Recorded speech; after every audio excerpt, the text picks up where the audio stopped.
So, after a 9-year absence, Max Caulfield, the protagonist for the first Life is Strange game, is finally making her return to the series in Life is Strange Double Exposure, releasing this October. In this video, I want to look back on Max's entire story so far. That way we can get caught up and go into Double Exposure with the full picture. Let me know if you're excited about Double Exposure in the comments below, and consider leaving this video a like if you find it helpful. We start off with a 13-year-old Max Caulfield. Max is trying to find the perfect time to tell her childhood best friend, Chloe Price, that she will be leaving Arcadia Bay and moving to Seattle in just a few short days. She ends up trying to give her best friend the perfect day by playing pirates together and finding an old time capsule that they had buried about 5 years earlier. After digging through the contents and reminiscing on old times, Max finally finds the courage to tell Chloe the bad news. But Chloe tells her she already knew, and she was also trying to give her the best day as well. As they are sharing a heart-filled goodbye, Chloe's mom, Joyce, returns home with unfortunate news. Chloe's father, William, was just killed in a car accident. Max leaves for Seattle with her parents immediately after the funeral, leaving her grieving best friend alone.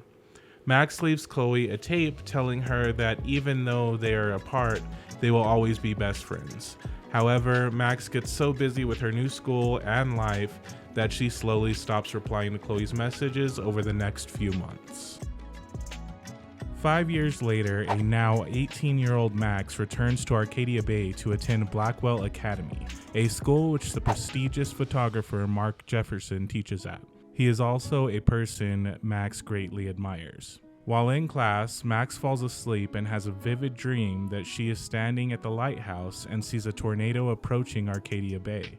Upon waking up, Max is shocked at how vivid the dream was. After taking a selfie in class, Max gets called out by Mr. Jefferson. After she fumbles the question, the resident school bully, Victoria Chase, steps up to correctly answer it for her, while also taking the chance to make fun of Max's lack of knowledge. Max goes to the bathroom to splash some water on her face and compose herself when a blue butterfly flies in and lands on a bucket behind the stalls. Max takes a picture before it flies off, but just at that moment, a student named Nathan Prescott comes barging into the bathroom talking to himself. A few moments later, a girl enters the bathroom as well. The two of them talk about money and drugs before Nathan pulls out a gun and starts threatening the girl with it. Nathan accidentally fires his gun, killing the girl.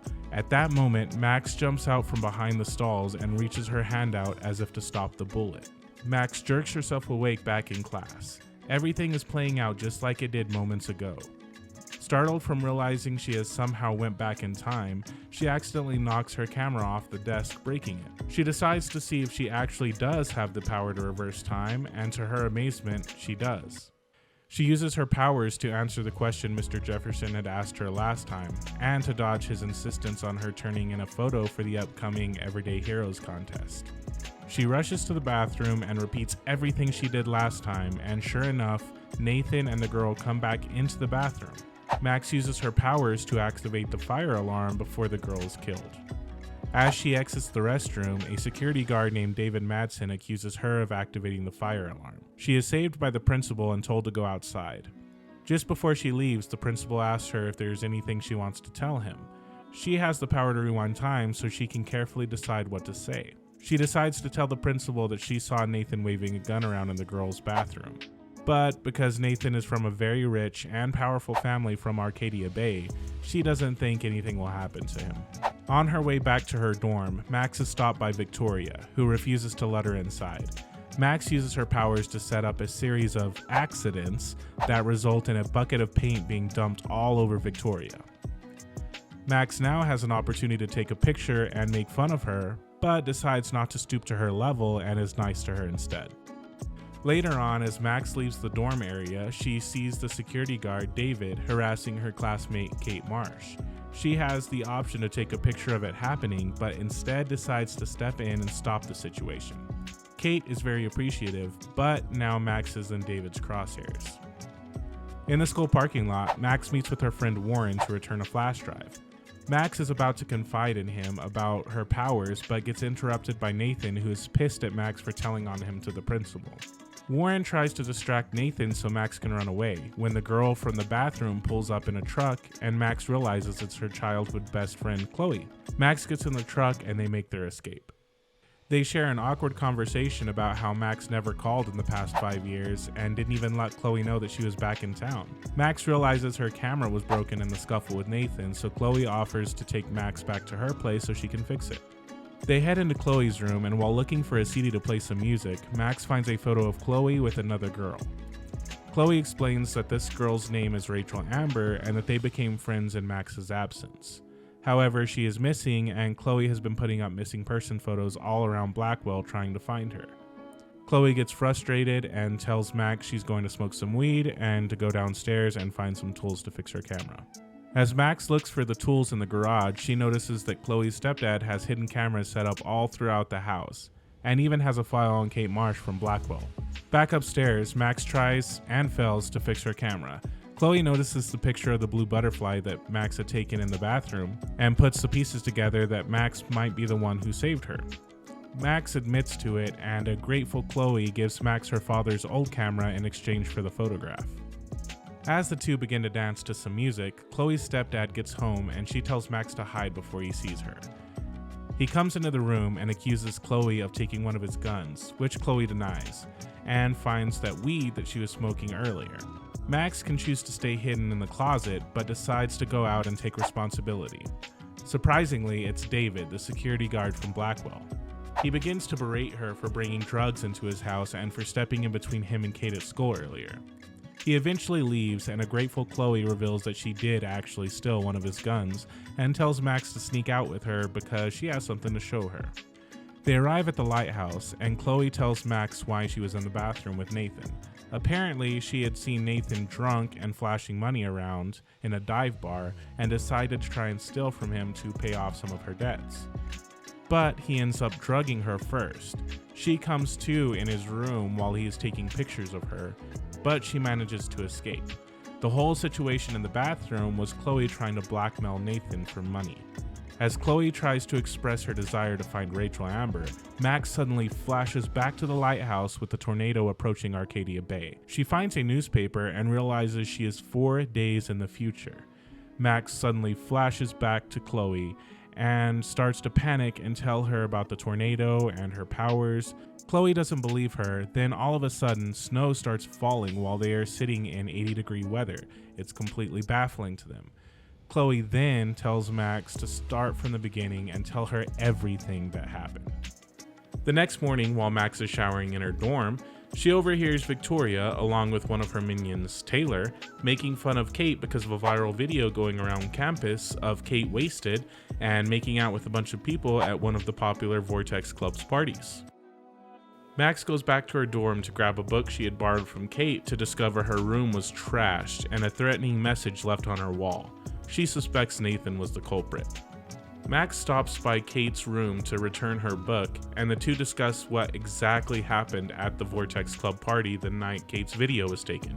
She explains that she barely drank a sip of wine, but after a while she felt sick and her head was spinning. Nathan took Kate to what she thought was a hospital because she remembered the room was white with a ton of lights, but recognized Nathan was walking towards her before feeling a sharp pain in her neck. The next thing she remembers is waking up on the floor in front of her room. Kate asks if she should go to the cops, and Max tells her yes, despite feeling scared that if it gets out that she told Kate to go to the cops, Nathan may hurt her. Max and Chloe plan to meet at the Two Wells Diner to talk about Max's powers. While Max is waiting, she has a conversation with Chloe's mom, Joyce, who is a waitress here. They talk about Max being a good influence on Chloe and how David is not as bad as he may appear sometimes. Chloe finally shows up and tells Max to prove her time reversal powers. So Max starts off by guessing everything in Chloe's pockets, down to the exact change she has, plus the time she received her parking ticket. Chloe is impressed, but tells Max to prove it beyond a shadow of a doubt. Max waits for a few minutes and takes notes on everything that happened in the diner. Then she rewinds time and explains exactly what's about to happen to Chloe. Max gets a bloody nose, but exclaims that it's from all the excitement. A now fully convinced Chloe tells Max that they have to go out and have some fun with her powers, and Max agrees. They arrive at Chloe's special spot, a junkyard just outside of town. Chloe brought her gun and has Max use her powers to help her shoot some bottles and do trick shots. After consistently using her powers, Max starts to get another bloody nose before passing out. When Max comes to, she realizes that using her powers really messes with her head, but she feels normal again now. Chloe gives Max the gun and says it's her turn to shoot, but at that moment Chloe's drug dealer, Frank Bowers, shows up telling Chloe he is still waiting on the money she owes him. While they are talking, Chloe notices a bracelet that belonged to Rachel Amber around Frank's wrist and demands to know how he got it. Frank says it was a gift, but Chloe doesn't believe him and demands that he gives her the bracelet now. Frank pulls out a knife and threatens Chloe, but looks over to notice Max is pointing the gun at him. As he starts to walk towards her, she has to decide whether or not to shoot him. Max is too scared and just lets Frank take the gun from her. Frank leaves with just a warning about paying him his money. Chloe is pissed at Max for letting Frank take her gun, but reluctantly agrees that it's probably better this way. Max and Chloe lay down on some train tracks, and Chloe explains how she got involved with Frank and how much she misses Rachel. Max gets up to take a picture of the setting sun, but starts to have visions of the tornado approaching Arcadia Bay again. When Max comes to, she hears Chloe screaming for help. Chloe's foot is stuck in the train tracks, and they hear a train coming. Max, while using her powers to keep the train far away from Chloe, finds some pliers and unlocks a lever to switch the tracks, freeing Chloe just in time. A grateful Chloe tells Max that this is the second time she saved her, and they are basically bonded for life. Max arrives back at Blackwell for one of her classes, but while heading into the classroom, she sees Kate and Mr. Jefferson talking before Kate runs away in tears, yelling that nobody believes her or understands her. In the middle of class, someone barges in yelling that something crazy is happening at the girls' dorm. Everyone runs out and heads there, including Max. When she arrives, Max notices Kate on top of the roof and then watches as Kate jumps to her death. Max uses her powers to keep Kate from jumping, but starts to get a headache and realizes she can't keep reversing time and needs to do something right away. Max holds out her hand and manages to freeze time. Max barely makes it up to the roof before time starts again, and then realizes she can't use her powers anymore. Max manages to talk Kate into stepping off the ledge without the use of her powers. Max is in the principal's office alongside Nathan, David, and Mr. Jefferson. The principal congratulates Max for talking Kate down off the roof and saving her life. He then asks her if she has any idea why Kate was up there in the first place. Max has the choice to either tell him about Mr. Jefferson making her cry right before it happened, or David constantly harassing her, or about Nathan dosing her the night of the Vortex party. Max decides to tell on Nathan, forcing the principal to temporarily suspend him while they investigate the matter. Afterwards, Max and Warren sit outside watching the sunset. Warren tells Max that she's a hero for saving Kate's life, but Max can't escape the feeling that whatever happened to Kate the night of the Vortex Club party is somehow connected to Rachel Amber's disappearance. While Warren comforts Max, they notice an unexplainable eclipse in the sky. Later on that night, Max and Chloe decide to sneak into Blackwell to see if they can find anything on Rachel Amber's disappearance or any info on Nathan to see if he was involved. Chloe had stole David's keys, so they get into the school easily. However, there is no key for the principal's office. Chloe tries to pick the lock, while Max, using Warren's help, tries to build a bomb to blow the lock open. They successfully blow the door open, but alarms start blaring. Max quickly darts into the office and reverses time before they blew the lock. Max then opens the door to a surprised Chloe, who is still sitting there trying to pick the lock. Chloe manages to get into the principal's computer, and they find files that show Nathan was accusing Rachel of bringing drugs into the school, and David was helping him to bust her. They also find Nathan's real school file, which shows he has terrible grades, teacher complaints, and a secret probation. They also find a weird picture Nathan had drew that repeated the words "Rachel in the dark room" over and over. There is also a note that reads, "David M always asks what's going on in my head. David M always helps me follow those he follows." Not sure what it means yet. The two decide they will go through David's files when they get back to Chloe's house. While looking through the principal's desk one last time, Chloe finds an envelope full of money. Chloe says they should steal it so they can pay off Frank and have plenty left over for themselves. Max has to decide whether or not to let Chloe steal the money, and reluctantly decides that they should just to keep Frank off their backs. Max and Chloe decide that while they still have full access to Blackwell, they should go for a quick swim in the pool. The two of them bond while swimming, and Chloe mentions that she wishes Max and Rachel could have met each other. Max assures her that they will meet. Chloe takes Max back to her place to spend the night. The next morning, Max needs a new set of clothes to wear because hers still smells of chlorine water. Chloe tells her she can wear some of Rachel's old clothes, and Max feels uncomfortable about it, but Chloe reassures her that it's fine. Downstairs, Max has some breakfast with Joyce. The two of them talk about old times before Joyce gives Max an old picture of when her and Chloe were 13. Joyce explains that it was taken by William, Chloe's dad, on the day he died, and it was the last time she had seen her daughter so happy. About that time, Chloe comes downstairs and tells Max to sneak into the garage and snoop through David's files while she keeps her mom busy. Max finds that David had been following and taking pictures of Kate, Rachel, and even Max herself. She also finds some pictures of Rachel and Frank hanging out and being intimate together. Max goes to tell Chloe what she found when David arrives home. Chloe and Max confront David about all the surveillance and files he has on the students of Blackwell. Upon hearing all of this, Joyce tells David to get out of her house and to find a hotel to stay for the night. Max and Chloe go to the Two Wells diner where Frank's RV is parked. Using her powers, Max is able to steal his keys and distract his dog so they can take a peek inside for any info on Rachel's disappearance. Behind a vent, Max finds Frank's client list and also love letters between Rachel and him. Chloe is livid to find out that Rachel lied to her. As she drives Max back to school, Chloe yells at Max and complains that nobody cares about her and that she hates everyone, but mostly she hates her dad for leaving her. Max sits alone in her room, staring at the picture Joyce had given her of Max and Chloe as kids, when all of a sudden she has an Ashton Kutcher moment and jumps all the way back in time to when the picture was taken.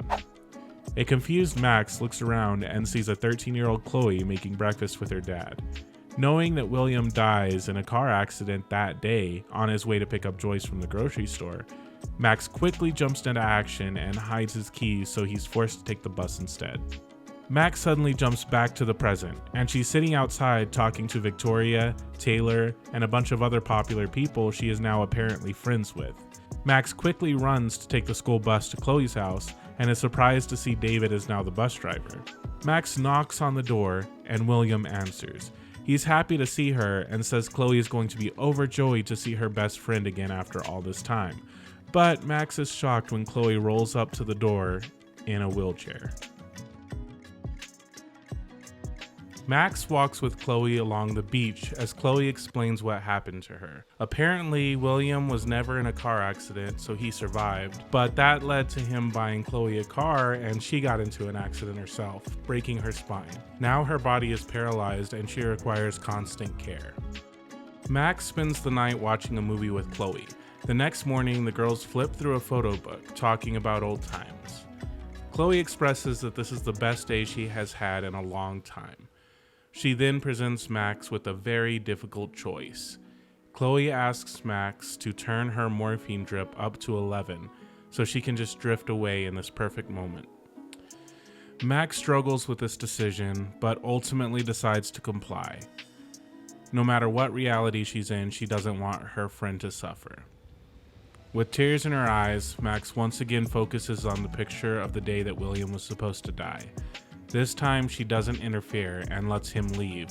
Instead, she burns the picture to remove any temptation to return and change the past again. Max flashes back to the present. She's with Chloe inside of her room, where apparently the two had been up all night piecing together the clues they have gathered so far, to hopefully find this dark room and Rachel Amber. Max runs to give Chloe a big hug and decides she's not going to tell Chloe about what she just experienced. The two of them decide to go to Blackwell and search for any evidence they can find inside of Nathan's room. Chloe stays watch as Max breaks into the room. She doesn't find much, but she does discover a phone hidden behind a couch.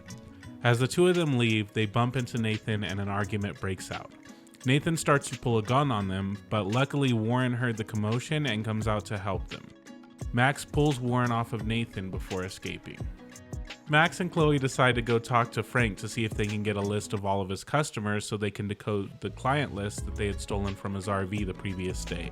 Chloe uses the money they had stolen from the principal's office to pay Frank back the money she owed him, and then Max appeals to his love for Rachel Amber to get him to cough up the list of customers. He also decides to give Chloe back the gun he took from Max at the junkyard. Now that they have all the evidence they need, they head back to Chloe's house to piece everything together. Using Nathan's phone, Frank's client list, and David's extensive surveillance on all Blackwell students, they're able to find an abandoned barn outside of town that Nathan frequents, and it's owned by the Prescott family. After snooping for a while, they discover a hidden entrance into a bunker underground. It appears to be some kind of photo studio. Upon further inspection, they find a bunch of red binders with names on them. One labeled Kate is filled with photos of her tied up while she was drugged. There's another with Victoria's name on it, but it's empty. When they find one with Rachel's name on it, they are horrified to discover pictures of Rachel's lifeless body being buried into the ground. Chloe recognizes the spot from the photos as an area inside the junkyard. They rush over to see if it was real or just staged. After digging in the spot, they discover Rachel's dead body. Max holds her devastated best friend, trying to calm her down. Chloe finally pulls herself together, but decides she wants revenge on Nathan before calling the cops. They expect Nathan will be attending the Vortex party happening at Blackwell that night. On their way inside, the girls bump into Warren. He is wasted and says he just wanted to unwind after all the violence he's seen this week. He asks Max to take a picture with him. Chloe is impatient and runs on ahead while Max decides to take the photo. While looking for Chloe and Nathan, Max bumps into Victoria. Max decides to warn her that someone might be coming for her due to the folder that she had seen in the darkroom. Victoria starts to pick a fight, but Max keeps her cool and Victoria ends up apologizing for the way that she had been treating Max, and she decides to believe her warning. Chloe and Max reunite, but neither of them could find any trace of Nathan at all. They are about to leave when they bump into Mr. Jefferson, who tells him that he is there to announce the winner of the Everyday Heroes contest, and that he is sad that Max never entered a photo. He gets on stage to announce the winner is Victoria. The girls decide to leave when Chloe receives a text from Nathan saying that there will be no evidence left when he is done. They arrive to see Rachel's body is still just where they left it, when all of a sudden Max feels a needle into her neck. She tries to reverse time, but she is too dizzy and falls over about to pass out. Chloe hears the commotion behind her. She turns around and raises her gun, but is too slow and gets shot. Max helplessly watches as her best friend's lifeless body falls beside her. Max, fighting the urge to pass out, is able to just make out the blurry image of Mr. Jefferson walking towards her. Max wakes up in a bright room. After looking around, she realizes she's in the dark room that her and Chloe had found earlier. Max also notices Victoria passed out and tied up beside her. Max manages to free her leg and grab a table closer to her. She notices a photo of herself where she appears to be drugged. Without any other options, Max decides to use her powers to jump back in time to when the photo was taken. Max is tied up on the ground as Mr. Jefferson is taking photos of her.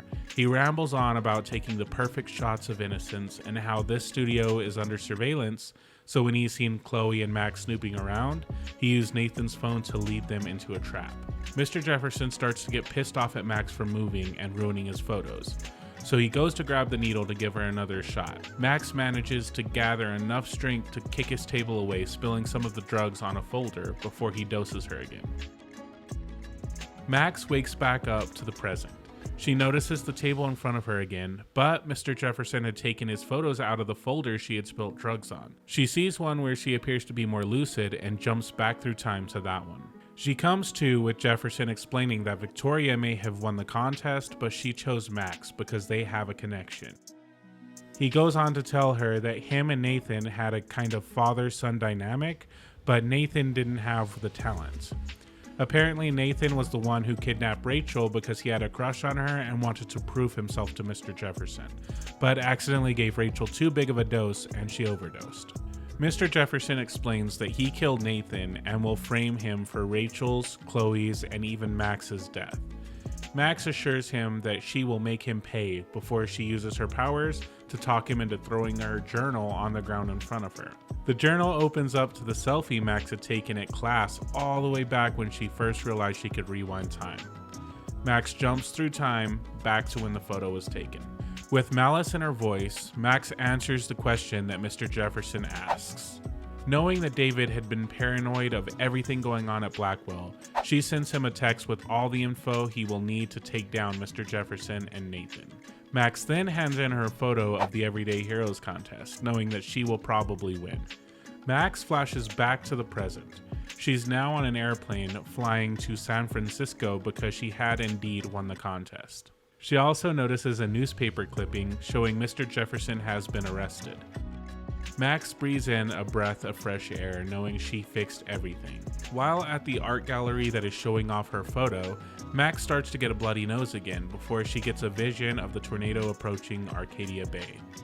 Max realizes that she had missed 6 calls from Chloe, so she quickly calls her back. Chloe explains that the tornado is approaching Arcadia Bay at the moment, right before the call cuts out. Realizing that she is miles away from Arcadia Bay without any way of helping Chloe, Max runs to the photo she had took as her entry to the Everyday Heroes contest and jumps back in time. Max rips the photo after it's taken so she can't win the contest and will still be in Arcadia Bay when the tornado approaches. Max flashes back to the present, but surprisingly, she's back in the dark room. Mr. Jefferson tells Max that he just killed Victoria and now he is finished taking photos of her. Max is next. As Mr. Jefferson is about to inject Max with a lethal dose of drugs, he is interrupted by David, who is here trying to save Max. Mr. Jefferson overpowers and kills David, but Max uses her powers to orchestrate David's success. After David restrains Mr. Jefferson and unties Max, he explains that he knew something bad was going down at Blackwell and he was trying to uncover it, but suspected all the wrong people and couldn't put the pieces together until Max had warned him. Max realizes that Mr. Jefferson had burned all of her photos, so she has nothing to use to jump back in time in order to save Chloe. Until she remembers that Warren had taken a selfie with Max back at the Vortex Club party. Max calls Warren to ask him if he still has the photo. He confirms he has it and that he's at the Two Wells Diner, but not to come because it's dangerous outside with the tornado approaching. Max ignores him and rushes to the diner to retrieve the photo. Finally arriving at the Two Wells, Max sees Joyce, Frank, and Warren all safe inside. Max decides to finally explain to Warren about her powers and why she needs the photo so bad. Warren believes her right away and says that her changing time could have affected the weather, causing the tornado. Max kisses Warren before using the photo to jump back in time. Max is now outside of the Vortex Club party again. Chloe is trying to run off to find Nathan, but Max quickly explains that Nathan is already dead, and if she goes inside, Mr. Jefferson is going to kill her. Chloe doesn't believe her at first, but Max tells her about when she went back in time to save William, but fucked everything up. Max finally believes her, and Max explains that in the next few moments she won't remember telling Chloe any of this, so she needs to make sure that they tell David about Mr. Jefferson and lay low. Max flashes back to the present, and she is now on the beach with Chloe while the tornado approaches. Chloe tells Max about what happened after the party and that they were on their way to the lighthouse because it's out of the way of the tornado's path. Max begins to express how the tornado and everything that's happened is all her fault, before she starts to feel dizzy and passes out. Max wakes up in class with Mr. Jefferson giving his lecture again. Max begins to suspect that she might be in some kind of time loop when Bird starts slamming against the window, but nobody seems to notice but her. Max starts to realize that she's in some kind of nightmare and is being haunted by all of her worries and insecurities. She starts to walk through all of her moments with Chloe since the two of them had reconnected, until she finally reaches the present again. Max wakes up and notices that Chloe had carried her up to the lighthouse. Max starts to scream that all of this death and destruction is all her fault and that this tornado is her punishment for screwing with fate and destiny. Chloe reassures Max that none of this is her fault, and if it wasn't for her, they never would have found out about Rachel or caught Mr. Jefferson. Chloe then realizes that there might still be a way to stop the tornado and save everyone in Arcadia Bay. She reaches into her pocket and pulls out the photo Max had taken in the bathroom of the blue butterfly. She tells Max that all of this started when Max had saved her that day, and that if Max just goes back in time and lets her die, none of this would be happening. Max objects and says that Chloe is her #1 priority and all that matters right now is her. Chloe tells Max she knows how much she cares, even though she doesn't deserve it, and that so many people are going to die if they don't do this, including Joyce and David. It wouldn't be right to let them all die just to save her. Max hates herself for thinking it, but she knows Chloe is telling the truth. Max takes the photo and focuses on it before jumping back in time for one last time. Max sits on the floor in a puddle of her own tears as she listens to Chloe and Nathan arguing in the bathroom before a gunshot goes off and Chloe falls to the floor. Max flashes back to the present. There is no tornado and everyone in Arcadia Bay is alive and safe, except for her best friend. Max says one final goodbye as Chloe is lowered into the ground.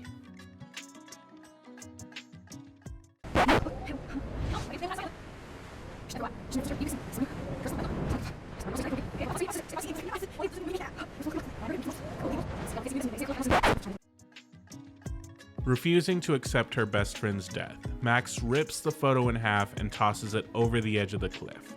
Max and Chloe hug each other and say they will always stay together no matter what.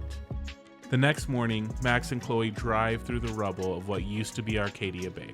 There are no signs of life, but the two drive off together into an unknown future.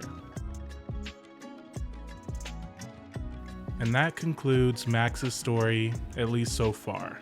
I decided to put in both endings there at the end because the devs for Double Exposure have said that both endings will be respected. I'm not entirely sure what that means, but regardless, if there is any choice that will carry over, it will be that final choice.